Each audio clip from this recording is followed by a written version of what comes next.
Bismillahirrahmanirrahim. Assalamualaikum warahmatullahi wabarakatuh. Perkenalkan, nama saya Poppy Trismawanti, Sarjana Ekonomi. Jabatan Arsip Paris Ahli Pertama pada Badan Pendapatan Daerah Provinsi Jawa Barat dengan golongan 3B, pangkat sebagai Peranata Muda tingkat 1. Tupoksi saya sebagai Arsip Paris Ahli Pertama adalah yang pertama, pengelolaan arsip dinamis. Yang kedua, pengelolaan arsip statis. Yang ketiga adalah pembinaan kearsipan. Dan yang keempat adalah pengolahan dan penyajian arsip. Rutinitas saya sehari-hari adalah sebagai berikut. Yang pertama, penerimaan surat masuk. Yang kedua, penomoran. Dan yang ketiga, input surat ke aplikasi Sidebar dan distribusi surat-surat yang telah didistribusi pimpinan. Terima kasih.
Assalamualaikum Pak, selamat siang.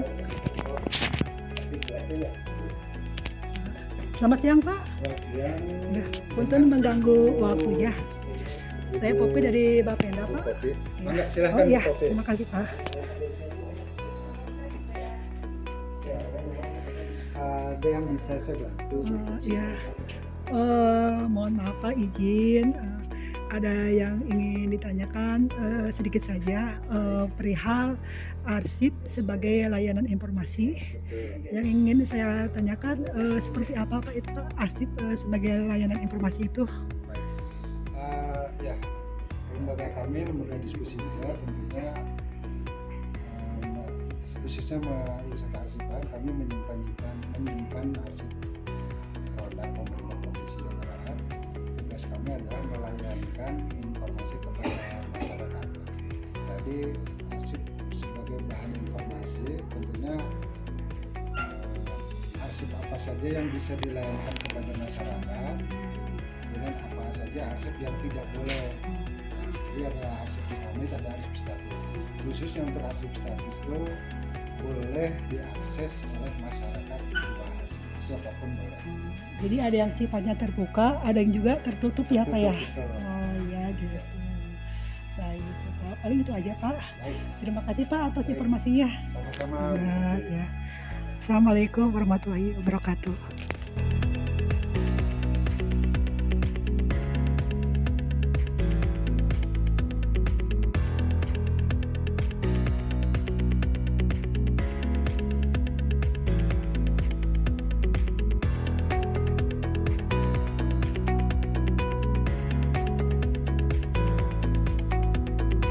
Mengganggu Pak, aman Pak. Pak, izin melaporkan Pak, ini daftar arsip inaktif di Reco Center yang rencananya mau dimusnahkan Pak. Ini teh daftar arsip dari tahun 2015 sampai 2017. Maka Pak dilihat dulu. Oh, ini yang kemarin diajukan bukan? Iya. Jadi insya Allah rencana pemusnahan itu di hari Jumat Pak. Alhamdulillah segala persiapan sudah siap. Ya. Semuanya tekniknya dari awal persiapan perencanaan udah apa semuanya kan ya dari kemarin ya Bu ya. Ini seperti ini Pak, seperti pembentukan panitia penilai arsip sudah, penyelesaian arsip juga sudah, pembuatan daftar arsip usul-usulnya sudah, penilaian arsip sudah, permohonan persetujuan pengusulan sudah, penempatan arsip yang akan dimusnahkan juga sudah. Kemudian untuk daftar undangannya sudah Bapak mau cek dulu Pak untuk daftar undangannya Pak. Undangannya di sini ya.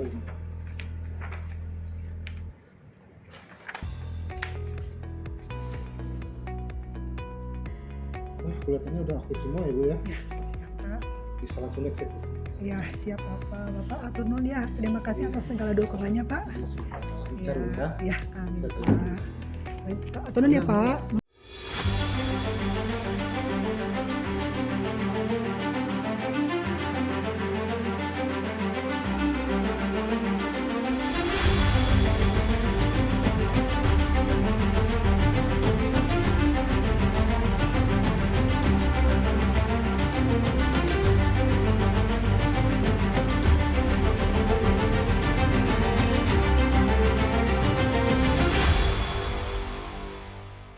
Seiring berjalannya waktu, arsip akan semakin bertambah.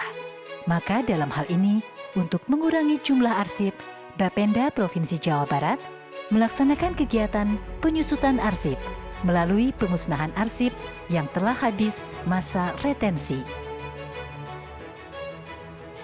Pelaksanaan pemusnahan arsip, penyeleksian dan pembuatan daftar arsip usul musnah.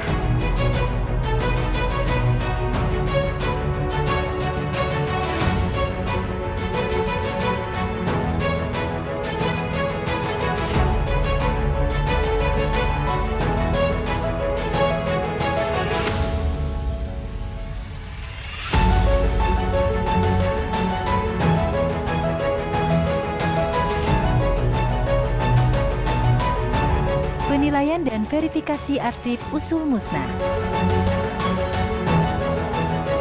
Persetujuan tertulis dari Gubernur dan penetapan pemusnahan.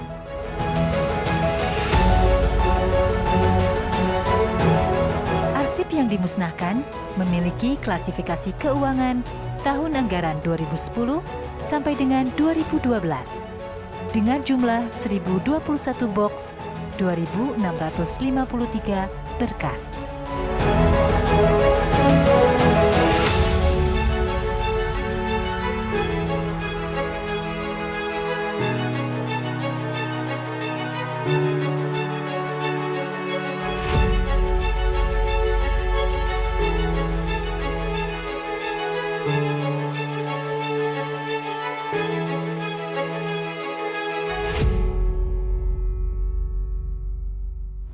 Ini adalah tempat penyimpanan salah satu tempat penyimpanan arsip kita yang ada di Bapenda, yaitu gudang arsip roda 4. Mari kita lihat.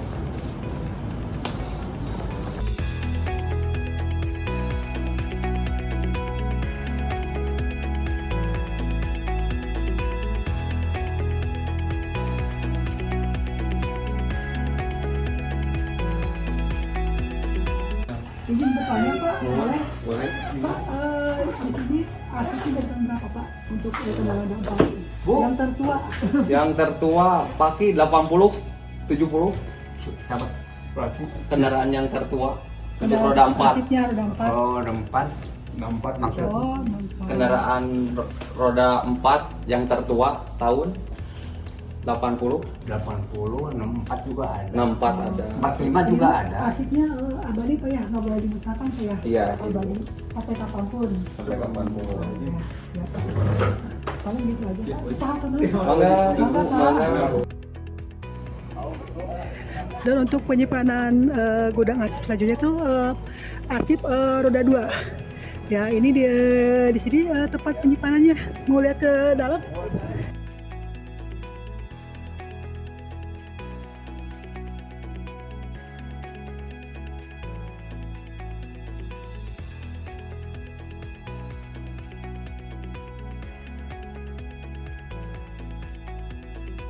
Ini untuk arsip roda 2-nya di sini.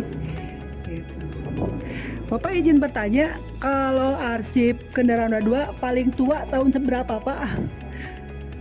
Di sini paling tua tuh karena banyak tuh nggak langsung. Oh nggak langsung ya? Terkadang kita kalau nyabut Misalnya 1961 ada juga. Oh, ada juga. Oh, hebat ya, Pak. Berarti ini mah semua kendaraan roda 2 di sini semua, Pak ya? Betul. Wah, keren. Ini mah sifatnya abadi, Pak ya? Gak boleh Alhamdulillah, dimusnahkan ya? Masih abadi. Masih abadi. Nggak ada penghapusan, nggak ada. Gak ada ya? Iya. Wah, mantap, Pak. Siap. Siap, Bapak. Hatur nuhun info, Siap, Pak. Ibu. Mangga, Mangga. Pak. Mangga, Ibu. Assalamualaikum.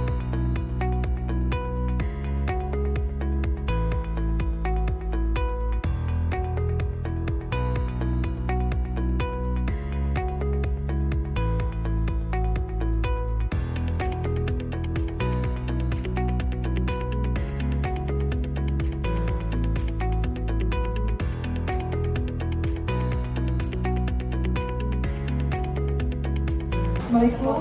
Waalaikumsalam. Selamat siang Bu. Ya. Saya ingin melihat cara penyimpanan arsip vital yang ada di Bapenda, baik yang di bidang PPE, Ya. Lembang, PP, ataupun ke sekretariat. Maka silakan ada di record center. Nah di sini Bu. Nah ini Bu penyimpanannya di sini. Nah contohnya ini arsip gambar. Boleh silakan juga. Ini dari bidang apa nih, Pak? Ini dari ini keseluruhan Bu gambar ini gedung-gedung Oh, Bapenda. ini gedung Bapenda, Ya. 34 Kabupaten Kota, sebelah barat. Ya. Ini ada 34 gambar. Ada 3 gambar di satu ini. Oh, gitu.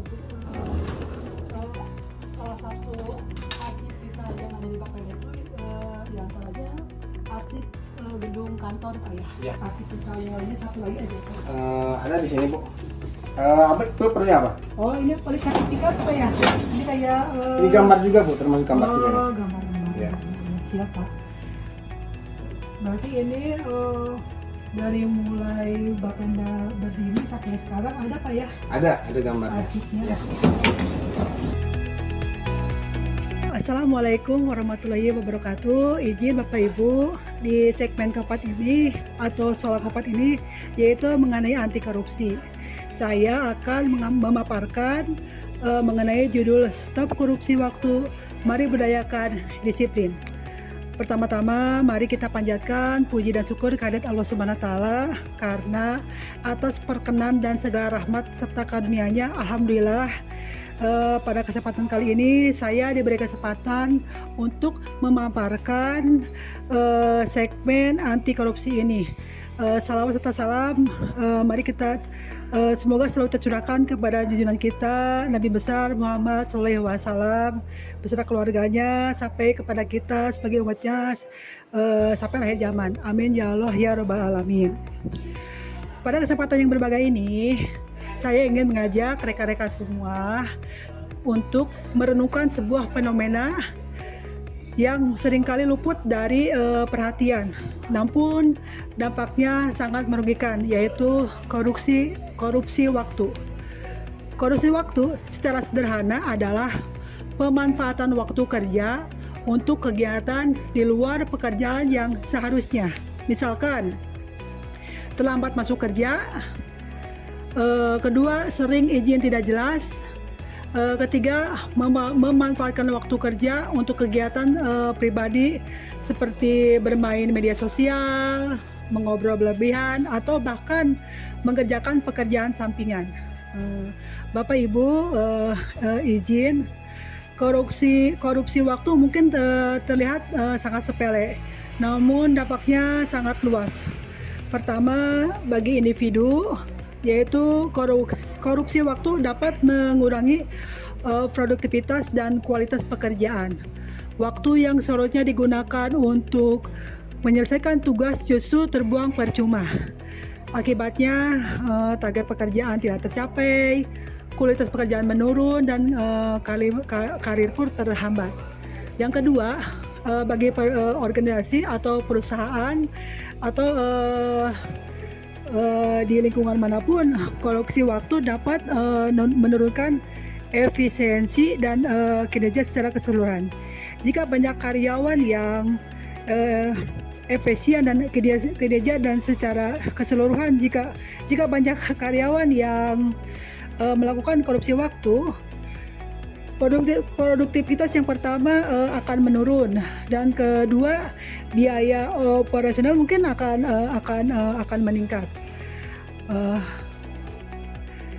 Dan yang ketiga dan yang paling penting, korupsi waktu adalah bentuk pengkhianatan terhadap amanah. Kita telah diberikan kepercayaan untuk menggunakan waktu kerja sebaik-baiknya untuk menyelesaikan tugas dan memberikan kontribusi positif bagi organisasi atau suatu perusahaan. Dengan melakukan korupsi waktu, kita telah menyalahgunakan kepercayaan tersebut. Bapak Ibu izin, lalu bagaimana cara mengatasi korupsi waktu? Yang pertama yaitu dari kita sendiri. Kita harus menyadari bahwa korupsi waktu adalah masalah serius yang harus dihadapi. Dan yang kedua, kita harus meningkatkan kesadaran dan pentingnya disiplin dan tanggung jawab dalam bekerja. Dan yang ketiga, kita harus menanamkan nilai-nilai kejujuran dan integritas dalam diri. Dan yang keempat, kita harus berani menegur dan mengingatkan rekan kerja yang melakukan korupsi waktu. Bapak Ibu izin, mari kita bersama-sama berkomitmen untuk memberantas korupsi waktu. Mari kita jadikan disiplin sebagai budaya kerja kita. Mari kita memanfaatkan waktu kerja dengan sebaik-baiknya untuk memberikan kontribusi positif bagi diri sendiri, organisasi dan bangsa. Demikian Bapak Ibu paparan segmen keempat ini, yaitu tentang anti korupsi.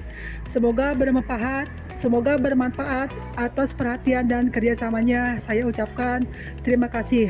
Wassalamualaikum warahmatullahi wabarakatuh.